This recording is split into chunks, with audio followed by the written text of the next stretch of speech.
What's going on? If you clicked on this video, you are trying to find an answer to solve the problem of scaling.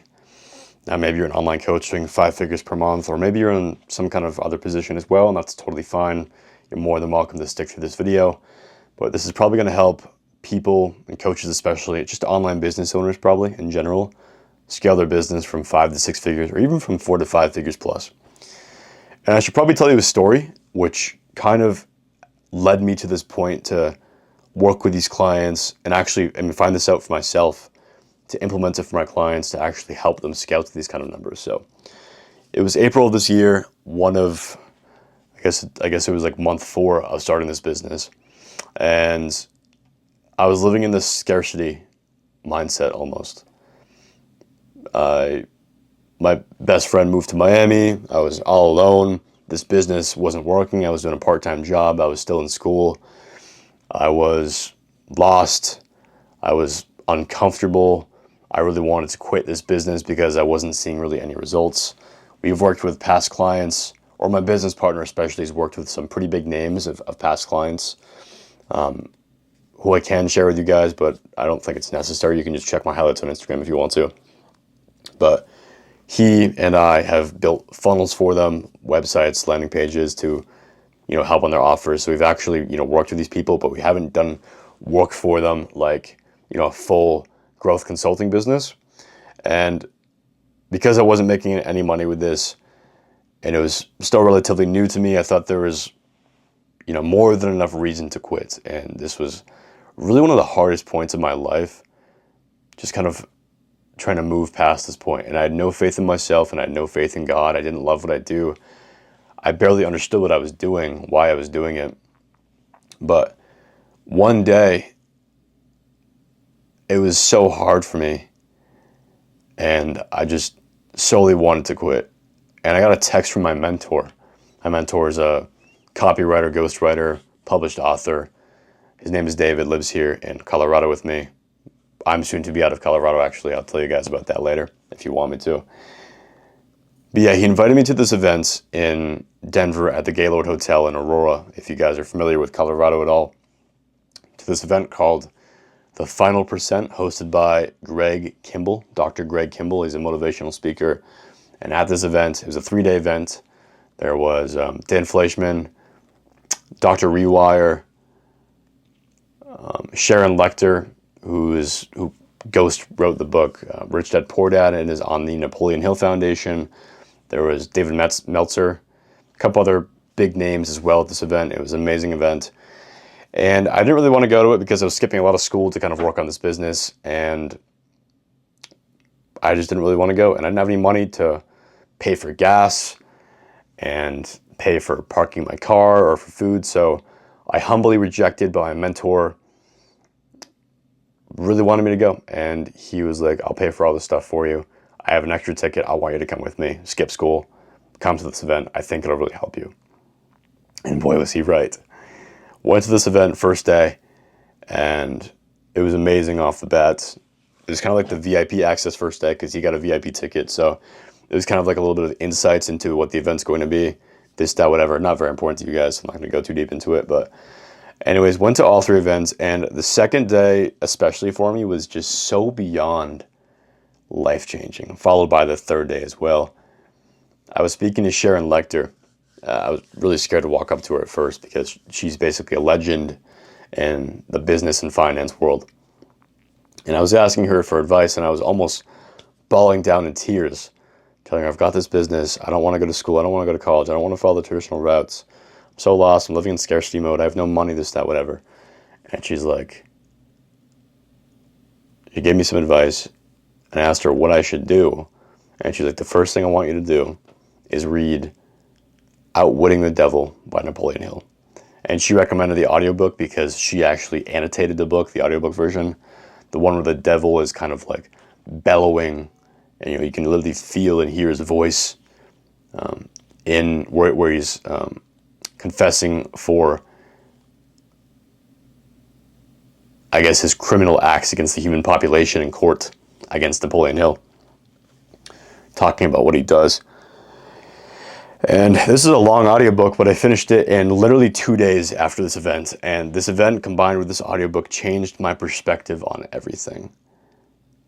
On service to my clients, on faith in myself, on belief in myself, on living in the present moment. There was this one moment in this, I think it was the second day I was there, maybe it was the third day. I was sitting at lunch with my mentor, and he was drawing out to me my mindset versus what my mindset should be.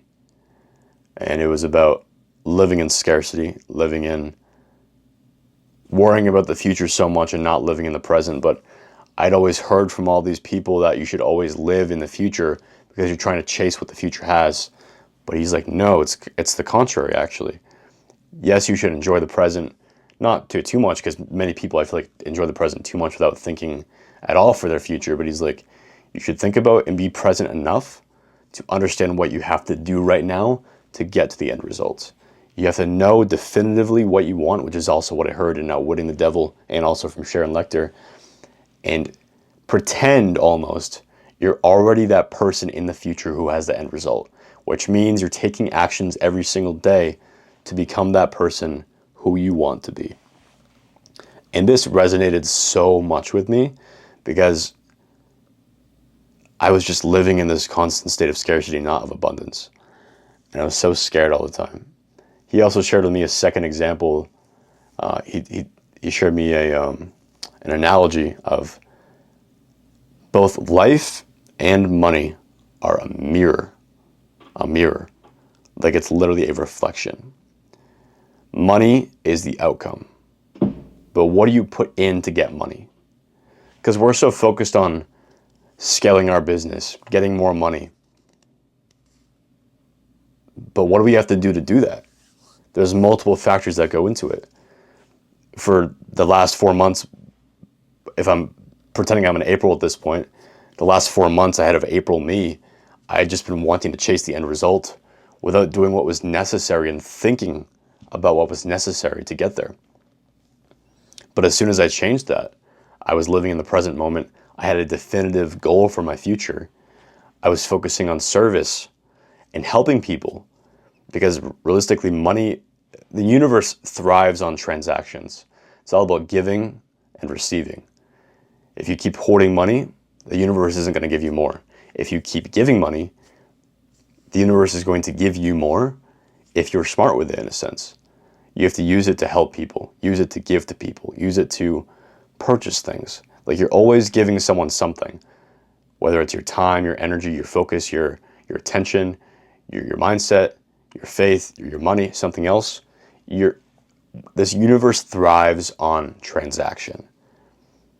So by looking at money and your life as a transaction and a direct outcome of the inputs you put in, it becomes a lot clearer on what you have to do to get to that outcome. If I want to become a billionaire because I have this drastic end goal I want to achieve sometime in my life to help millions and millions of people, what do I have to do right now to get to the end result? If I want to drive a Lamborghini next year and I want to be a millionaire next year at 21 years old, what do I have to do right now and think about right now to become that person? And oftentimes, and this is kind of where I'm going to segue into helping you specifically, oftentimes we think too much about the systems to scale. We get DMs all the time from people promising us to help us get to 6 figures a month with our business or implement this brand new ad strategy or something. But really understand that at the root of it all, systems are only going to get you so far.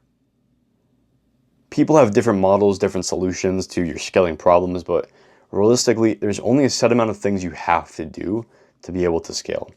You need to run a good flywheel. You need a good VSL. You need converting copy. You need a way to nurture leads, attract leads, warm up leads, sell them something, a process to sell them something. Like this all kind of funnels down to a funnel and a flywheel system and the necessary assets incorporated with the system to retain and acquire these leads essentially. And most often it's a landing page, good organic content, ads, retargeting ads, a VSL, copywriting, email newsletter, a group coaching offer as a downsell, a one-on-one mentorship as an upsell, things of this nature, SMS messages, reminders, whatever it is, right? These things will help you scale, but they are not the end all be all. What is the end all be all, and what I've literally experienced myself, is your mindset and your faith. If you have no faith in yourself, if you don't believe in what you're doing, you don't like what you're doing, you don't know where you want to go, you don't know why you're doing what you're doing. Yes, you want the money, but what are you going to do to get the money?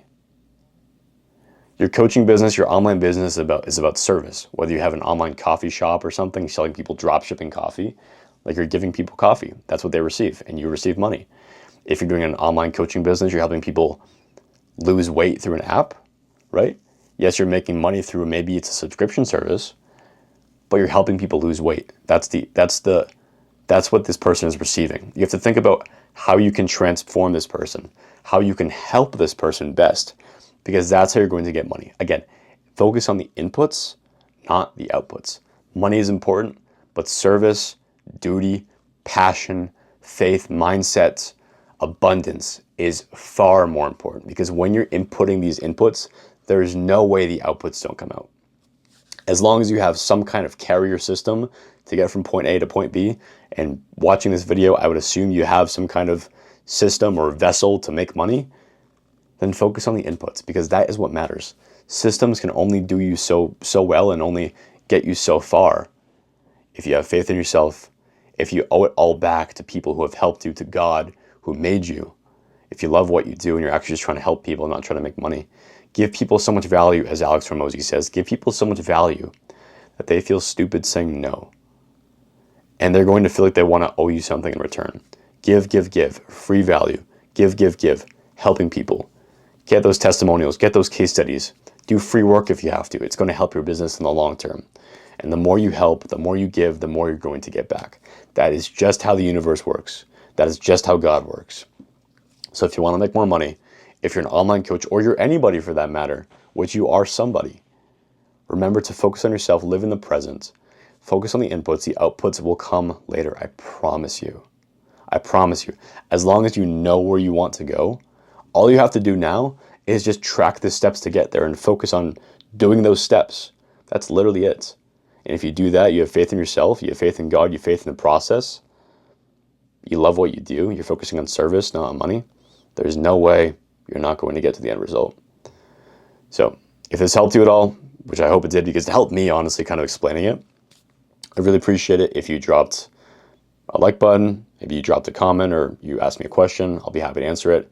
Hit that subscribe button if you'd like to stay tuned for more videos, because I'm going to make a lot more videos like this, because again, everyone talks about systems, but I rarely see many people talking about what's necessary to truly scale from the root and the core of things.